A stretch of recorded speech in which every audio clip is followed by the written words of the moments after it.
the larger context, every product we use,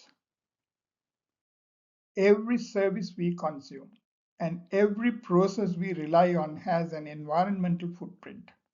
This footprint is composed of emissions to the air, discharges to water, and waste to land. These emissions and wastes are not just numbers on a chart. They are the drivers of global warming, water pollution, land degradation, and biodiversity loss. To effectively manage and reduce these impacts, we need robust frameworks that allow us to measure and monitor them accurately. One such framework is the PACT methodology version 3, which focuses on greenhouse gas emissions across the life cycle of products. But while it produces a comprehensive approach to GHG accounting, it also highlights the need to understand how different types of emissions, gaseous, liquid, and solid, contribute to environmental harm.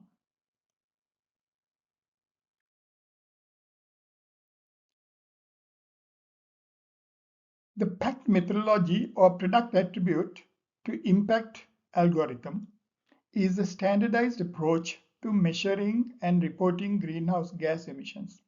It is particularly relevant in today's world, where industries are under increasing pressure to disclose their environmental impacts and align with global sustainability goals. PACT version 3 is designed to ensure transparency, compatibility, and accuracy in calculating a product's carbon footprint. It monitors a wide range of emissions, from fossil-based and biogenic emissions to those arising from land use changes, packaging, and even carbon capture technologies. This makes it one of the most comprehensive frameworks available for GHG emissions monitoring.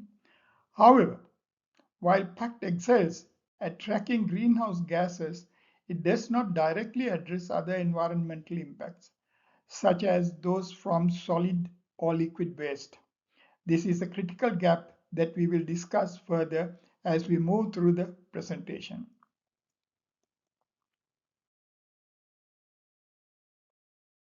We need to understand the importance of understanding the distribution of impacts.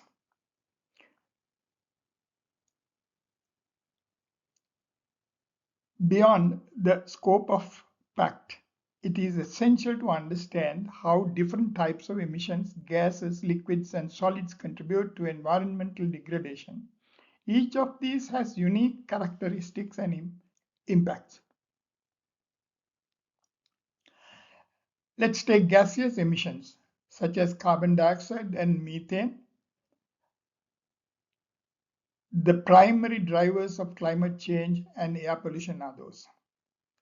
Liquid effluents, including industrial wastewater and agricultural runoff, are significant contributors to water pollution and aquatic ecosystem damage. Then solid waste, while often localized, has long-term consequences such as resource depletion, microplastic pollution, and methane emissions from landfills. The distribution of these impacts varies significantly across industries and regions. For instance, the energy sector is dominated by gaseous emissions, while agriculture contributes heavily to liquid effluents. Solid waste, on the other hand, is a pressing issue in urban areas and consumer-driven economies. Understanding this distribution is crucial for designing targeted solutions.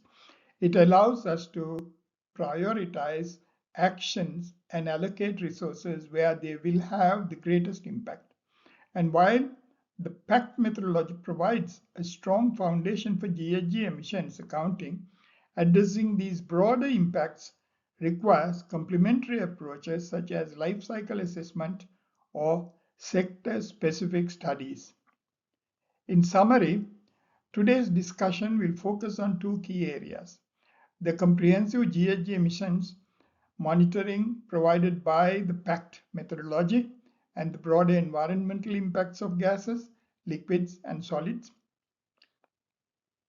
By the end of this presentation, I hope to provide you with a deeper understanding of how these elements intersect and how we can use this knowledge to drive meaningful environmental change.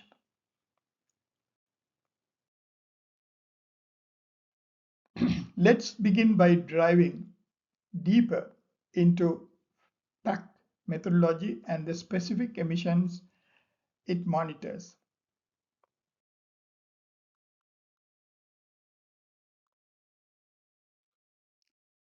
Now let's take a closer look at the PACT methodology version 3 and why it is such a critical tool for monitoring greenhouse gas emissions. As industries and governments work towards reducing their environmental impacts, having a standardized and comprehensive way to measure emissions is essential. This is where PACT plays a key role. Let's take the point 1 we are talking about: comprehensive GHG emissions monitoring. The PACT methodology is designed to provide a detailed and comprehensive approach to greenhouse gas emissions monitoring. It doesn't just focus on one stage of a product's life cycle.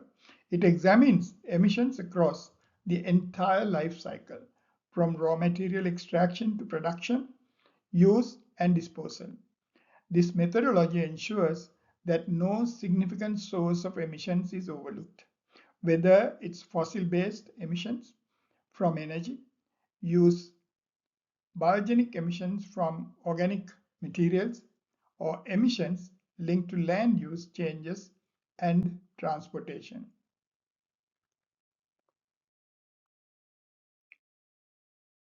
Then we also have the point 2, which is transparency and accuracy in PCF accounting.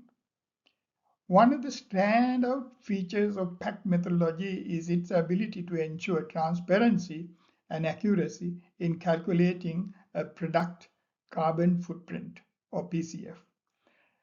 Transparency is achieved by clearly defining the boundaries of what is included in the footprint, such as emissions from packaging, logistics, and even carbon capture technologies. Accuracy is ensured through rigorous data collection and categorization, which minimizes uncertainty and allows for reliable comparisons between products and industries. Let's look at the next point: emissions categories impact. The methodology organizes emissions into specific categories to make the account process both structured and comprehensive. These categories include fossil emissions, which account for emissions from fossil fuels used in production, transportation, and other processes; biogenic emissions, which include both the emissions and removals associated with organic materials like biomass; land use changes emissions, which track the impact of deforestation, agricultural expansion, and land management practices; packaging emissions, which focus on the materials used to package products from production disposals; outbound logistic emissions, which cover the transportation of products to their next point of responsibility; aircraft GHG emissions, which specifically monitor emissions from air transportation; carbon capture and storage CCS and utilization CCU, which track emissions reductions achieved through cutting-edge carbon capture technologies. As you can see in the flowchart on the slide, these categories provide a structured way to account for all relevant emissions, ensuring no major sources are left untracked. Why PACT is critical in emission accounting?